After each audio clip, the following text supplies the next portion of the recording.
Hello বন্ধুরা, কেমন আছো তোমরা সবাই? আশা করি ভালো আছো। দীপা স্টোরিতে তোমাদের অনেক অনেক ওয়েলকাম। তো আজকে হচ্ছে জামাই ষষ্ঠী, সবাইকে জামাই ষষ্ঠীর অনেক অনেক শুভেচ্ছা ও ভালোবাসা। তো এখন রেডি হয়ে নিয়েছি জামাই ষষ্ঠীতে যাবো বলে। তো জামাই ষষ্ঠীতে যাবো, একটু শাড়ি ঠাড়ি না পরলে হয়।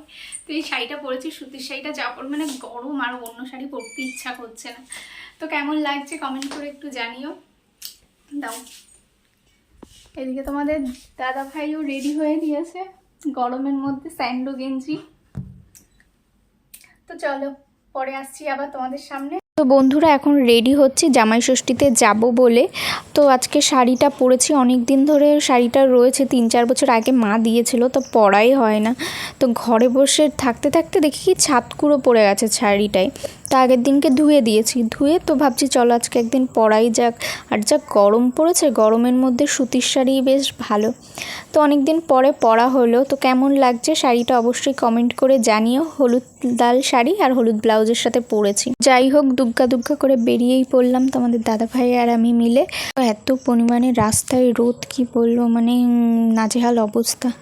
তো যাই হোক, বাড়িতে চলে এসেছি, চলে আসলাম বাড়িতে। বিশাল খারাপ অবস্থা, পুরো ঘেমে ঘেমে একাকার হয়ে গেছি।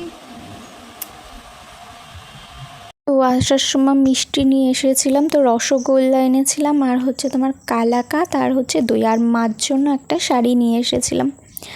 তো যাই হোক, এবার অনেকক্ষণ বসে টসেছিলাম, তারপরে মা হচ্ছে ঠাকুরকে একটু পুজো টুজো দিয়ে ঠিয়ে। তো এবার হচ্ছে নিয়ম কারণে যেসব কাজ ছিল তো সেইগুলোই এখন করব। তো পাশে ঠাকুমা ছিল, ঠাকুমা বলছিল কি মাথায় ঘোমটা দাও, মাথায় ঘোমটা দিয়ে নতুন বউ হও। তো যাই হোক, এবার যেসব নিয়মকানুনের কাজগুলো ছিল সেইগুলো করছিল মা। এখন সাগরকে ফোঁটা দিচ্ছিল, তো তারপরে হচ্ছে আমাকে ফোঁটা দিয়ে তারপরে ধান দুব্য দিয়ে আশীর্বাদ করলো, আর একটু মিষ্টি মুখ করিয়ে দিল। তো তারপরে হচ্ছে মিষ্টি টিষ্টি খাইয়ে আবার মুখ টুক মুছিয়ে দিল। তো বন্ধুরা, তোমাদের মধ্যে কেমন জামাই ষষ্ঠীর নিয়ম কারণগুলো অবশ্যই কমেন্ট করে আমাকে জানিও। তো মাকে জামাই ষষ্ঠীতে একটা শাড়ি দিয়েছিলাম, আর মা হচ্ছে আমাদের আশীর্বাদ করে আমাকে 100 টাকা, তোমাদের দাদাভাইকে 100 টাকা দিয়েছিল। আর হচ্ছে মায়ের কাছে খুচরো ক্যাশ ছিল না, ওর জন্য ফোনপেতে তোমাদের দাদাভাইকে 1000 টাকা, আমাকে 1000 টাকা পাঠিয়ে দিয়েছে। মানে এখন সব কিছু অনলাইনে ফোনপেতে। আমাকে জিজ্ঞাসা করছিল যে শাড়ি কিনে নিয়ে আসবো, তো আমি বলছি না, শাড়ি জামা দিতে হবে না, তুমি টাকা দিয়ে দিও, আমি কিনে নেবো ওখানে। তো তোমাদের দাদা ভাইয়েরও একটু পছন্দ, মানে কিনে আনলে ঠিক পছন্দ হবে না, তো ওর জন্য ভাবলাম টাকা দিয়ে দিই, ও যেটা ভালো লাগবে ও সেটা কিনে নেবে। আর তারপরে ঘরে অনেক শাড়ি রয়েছে, পরাই হয় না, এখনও মনে হয় 3-4টে শাড়ি ঘরে এক্সট্রা রয়েছে, পরাই হয় না। ওর জন্য ভাবলাম যাক, ফালতু শাড়ি ঠাড়ি কিনে লাভ নেই। তোমাকে দেখা যাবে না, একটু ঘুরাই দিই।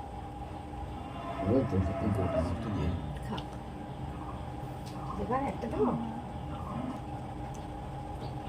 কাটি পারি না, আগে অর্ধেক দিয়ে দাও। ক্যামেরাটা ফুল দিতে হালকা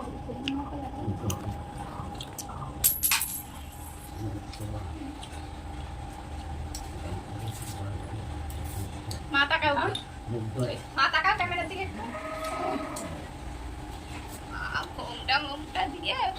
ঘোমটা দিয়ে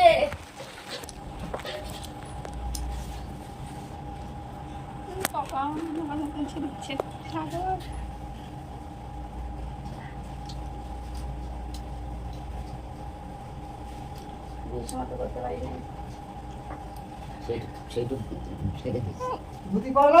হ্যাঁ হ্যাঁ, ধুতি করে আসো। দেবে, আমার কাছে টাকা নাই ভাই, ফোনপে টাকা পাঠাই দেবে। এই নাও দক্ষিণা।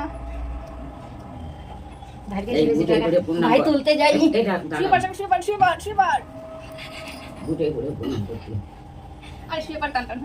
হাসলে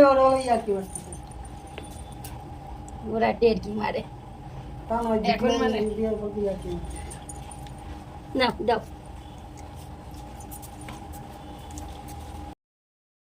তো মা আশীর্বাদ করা হয়ে গেছে, তারপরে বাবা একটু আশীর্বাদ করে দিচ্ছিল তোমাদের দাদা ভাইকে, আমাকে। তো বিয়ের সময় আশীর্বাদ করা হয়নি, তাই বলছিল যে বিয়ের সময় আশীর্বাদ করতে পারিনি, তো তাই এখন একটু আশীর্বাদ করে দিক সবাইকে।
তো বাবা আশীর্বাদ করা হয়ে যাওয়ার পর তারপরে হচ্ছে ঠাকুমা আশীর্বাদ করছিল আমাদেরকে। তো আর বলছিল যে তোদের বিয়েতে কত আনন্দ করব ভেবেছিলাম, তো আর করতে পারলাম না।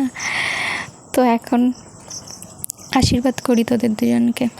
তো তারপরে মা আবার বলছিল যখন আমাদের নাতি হবে তখন তুমি আনন্দ করো, মজা করো, তখন অনুষ্ঠান করা হবে, তখন তুমি যেও মজা করো। তো যাই হোক, সব মিলিয়ে দিনটা খুব ভালো কাটালাম। বছরে একটা দিনই আসে, জামাই ষষ্ঠী। তো যাই হোক, সবাই মিলে খুব আনন্দ করেছি, মজা করেছি। তোমাদের সাথে ভিডিওটা শেয়ার করছি, কেমন লেগেছে অবশ্যই কমেন্ট করে বলো। আর এদিকে ঠাকুরমা দেখো আশীর্বাদ করতে গিয়ে তোমার হচ্ছে প্রদীপটা ঠট্টর করে কাঁপছে, মানে বয়স হয়ে গেছে তো হাতটা কাঁপে। তো যাই হোক বন্ধুরা, তোমাদের ভিডিওটা কেমন লেগেছে অবশ্যই কিন্তু কমেন্ট করে জানিও। আর যারা প্রথম আমার এই ভিডিওটা দেখছো নতুন, তারা অবশ্যই চ্যানেলটিকে সাবস্ক্রাইব করে বেল আইকনটা অল করে দিও, যাতে নতুন ভিডিও গেলে খুব সহজেই তোমাদের ফোনে আপডেটটা পৌঁছে যায়। আর তোমরা এইভাবেই আমার একটু পাশে থেকো, তাহলেই আমি সামনের দিকে এগিয়ে যেতে পারবো। তোমরা পাশে না থাকলে আমি সামনের দিকে এগিয়ে যেতে পারবো না।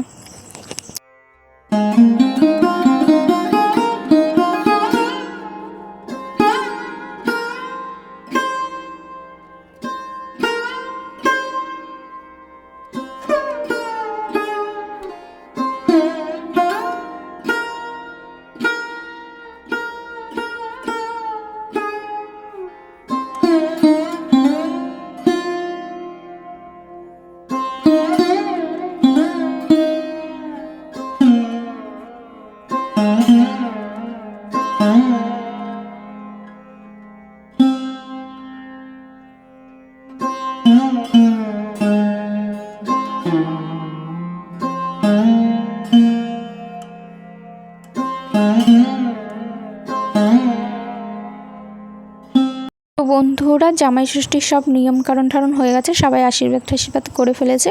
তো এখন হচ্ছে সকালবেলা কিছু খাওয়া দাওয়া করব। তো চিড়া, তারপর হচ্ছে আমল দুধ, দই, তারপর হচ্ছে রসগোল্লা আর কালাকাঁদ। তো আম কেটে দেওয়ার কথা বলছিলাম তো আমাদের দাদাভাইকে, তো বলছে আম খাবে না। তো যাই হোক, এটা দিয়ে সকালের টিফিনটা করে নেওয়া হবে। তো তারপরে হচ্ছে দুপুরবেলা রান্নাবান্না করা হবে এক্সট্রা।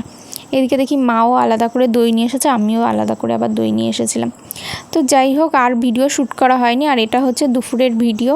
তো দেখো দুপুরে কি কি আইটেম করা হয়েছিল। ভাত করা হয়েছিল, আর তার সাথে হচ্ছে বাটা মাছের ঝাল, চিংড়ি মাছের মালাইকারি, আর হচ্ছে মাটন কষা, তার সাথে পায়েস, মিষ্টি আনা হয়েছিল 2 রকমের, আর দই, আম, জাম আর লিচু, আর হচ্ছে ম্যাঙ্গো জুস, আর তার সাথে ছিল লেবু আর হচ্ছে পাঁপড়। তো এটাই ছিল আজকের মেনু। তো যাই হোক, খেয়ে দিয়ে তোমাদের দাদাভাই একটুখানি শুয়েছিল, 1 ঘন্টা মতন শুয়েছিল। তারপরে ঘুম থেকে ওঠার পর বললাম একটু পায়েস খাও, খেয়ে তারপরে এখন কাজে বেরিয়ে যাবে, আমাদের বাড়ির থেকেই আবার কাজে যাবে ডিউটিতে। তো ওর জন্য ওকে টিফিন করে দিয়েছিলাম। তো ওই ভাত ছিল আর মাংসর তরকারি, আর হচ্ছে 2টো মিষ্টি দিয়ে দিয়েছিলাম যে কাজের ওখানে গিয়ে খাবে। তো এখান থেকেই টিফিন নিয়ে কাজে চলে গেছে। মানে লোকের কাজ করলে না একদিনও ছুটি পাওয়া যায় না। নিজস্ব কোনো ব্যবসা থাকলে তাহলে নিজের ইচ্ছা মতন ছুটি নেওয়া যায়। লোকের কাজ করলে মানে তোমার যতই প্রবলেম থাকুক, যাই থাকুক না কেন, তোমার যেতেই হবে। বন্ধুরা, যাই হোক, আজকের মতন ভিডিওটা এই পর্যন্তই। ভালো লাগলে লাইক, কমেন্ট, শেয়ার করে দিও। আর নতুন হলে চ্যানেলটিকে সাবস্ক্রাইব করে বেল আইকনটা অল করে দিও। তো চলো, আজকের মতন টাটা।